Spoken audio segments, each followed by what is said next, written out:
I wanted to come back and highlight a couple of ideas that I didn't fully explain as well as I should have in that last video on marginal tax rates and the marriage penalty. I was going through an example about how my wife and I, how we paid taxes and what our marginal tax rates were before we got married and after we got married. And where I ended up is we calculated that before we got married, our total tax bill for both of us together was $26,908.75. And again, this is a little simplistic. And after we got married on the next to the last day of the year. And because of that, you're considered married for the whole year. Our taxes went up to $27,320, and these are for federal taxes. And this is an example of the marriage penalty. You get married, you pay more in taxes. Our actual tax bill went up quite a bit more than this because, as I mentioned in the last video, a lot of deductions phase out for married people that would not phase out for single people. For example, one deduction that hit us hard was the deduction for student loan interest. After we got married, we could no longer deduct that student loan interest, which was increased our tax bill quite a bit. And there are a lot of other examples of that. Now, one other thing that I wanted to make sure to talk about was, what is our marginal tax rate now? Now, our marginal tax rate is how much of an additional dollar goes to pay federal taxes out of every additional dollar that you earn. So before we got married, my wife's marginal tax rate was 25% and mine was 28%. That's very important because it tells you about your incentives. The less of each dollar I'm going to keep, the less likely I am to want to do extra work, to earn extra money. Now here, my wife would have kept 75% of each dollar. Now there are other taxes, Social Security tax and state taxes. But this is just for the federal. She would pay 25%, I would pay 28%. After we got married, that last money that we earned, we are paying 28% of that income in taxes. And so now for both my wife and I, if we work overtime, my wife is facing a higher marginal tax rate than she used to. Now it's 28%. So now that makes my wife less likely to want to do extra work, to earn extra money, because she gets to keep less of it. So this disincentive here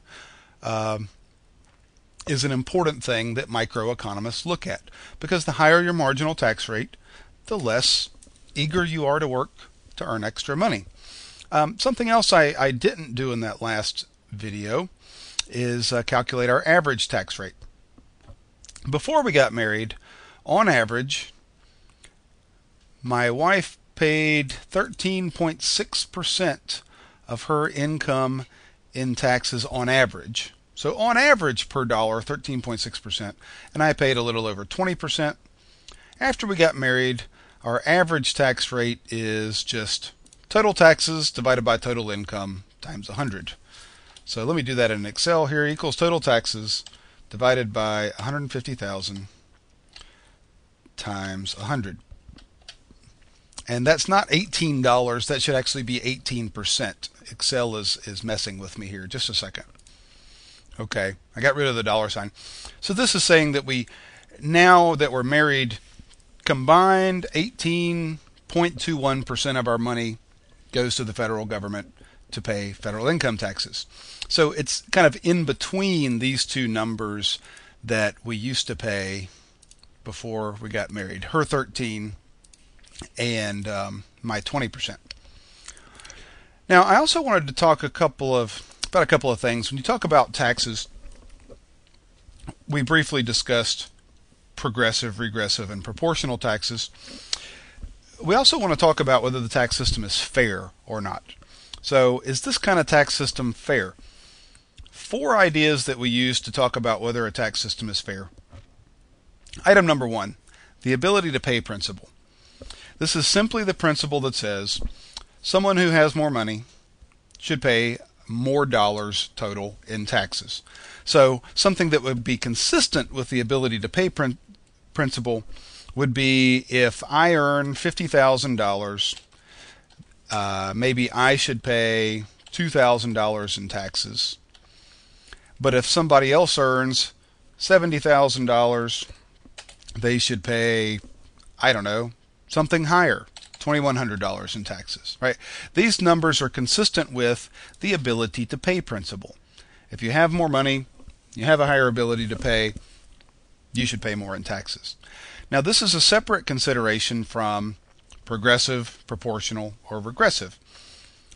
Again, a progressive tax system means that your marginal tax rate goes up as your income goes up. For higher amounts of income, you pay more of each additional dollar. Proportional would be for every dollar you pay 10%, or for every dollar you pay 20%. Regressive, for the first dollars you pay 20%, for the next few dollars you pay 18%, etc. All three of these systems could be consistent with these kinds of numbers, where if you earn more, you pay a larger total number of dollars in tax. That's the ability to pay principle. The benefits principle says a tax system would be fair if people who get more benefits from the government pay more to get those benefits. So, for example, if the government builds me a nice new road and a nice new bridge to my house, I should share in paying for those costs of building the road and the bridge.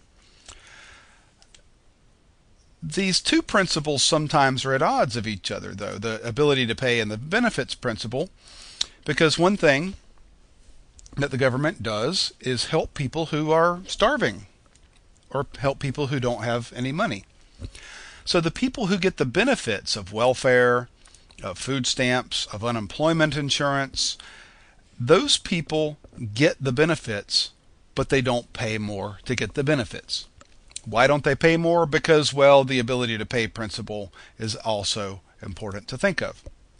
But in general, we think it's fair. If you get more benefits from the government, you should pay more for them. For example, if a city has a library, the people who have the benefits of that library should pay for it. People who don't live in that city, maybe they shouldn't use the library if they're not supporting the costs of the library. Two more ideas about fairness when it comes to taxes are horizontal equity and vertical equity. Horizontal equity is the idea that if I earn $100,000, so here's me and here's my neighbor. My neighbor also earns $100,000. We're horizontal, meaning we're at the same income level. So we're level. We're horizontal with each other. Horizontal equity would require that if I pay $8,000 in taxes, that my neighbor should also pay $8,000 in taxes, right? If not, that's not fair somehow. We earn the same amount, but we're paying different amounts in taxes. So maybe I pay $12,000 in taxes just because. One of the problems with the marriage penalty is it violates this sense of horizontal equity. Because think back to my wife and I. When we got married, our income didn't change. We just got married. But all of a sudden our tax bill went up from $26,000 to $27,000. So there's something about the marriage penalty that violates this idea of horizontal equity. Now, vertical equity is an idea kind of related to the ability to pay principle. Vertical equity means that it should be the case that if somebody earns more money than someone else, that they should pay more. So you're looking vertically at people from lower to higher incomes. Vertical is low and high. So vertical equity would mean that if I make $50,000 and I pay, say, I don't know, $2,000 in tax, it's not fair for somebody else to earn $60,000 and pay less, and pay, say, $1,800 in tax. I apologize for the weird formatting here. Okay, I fixed that up for us. So vertical equity has to do with comparing people with more or lower incomes.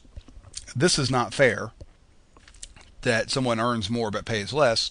Horizontal equity says it's not fair that somebody earns the same amount and pays more or less.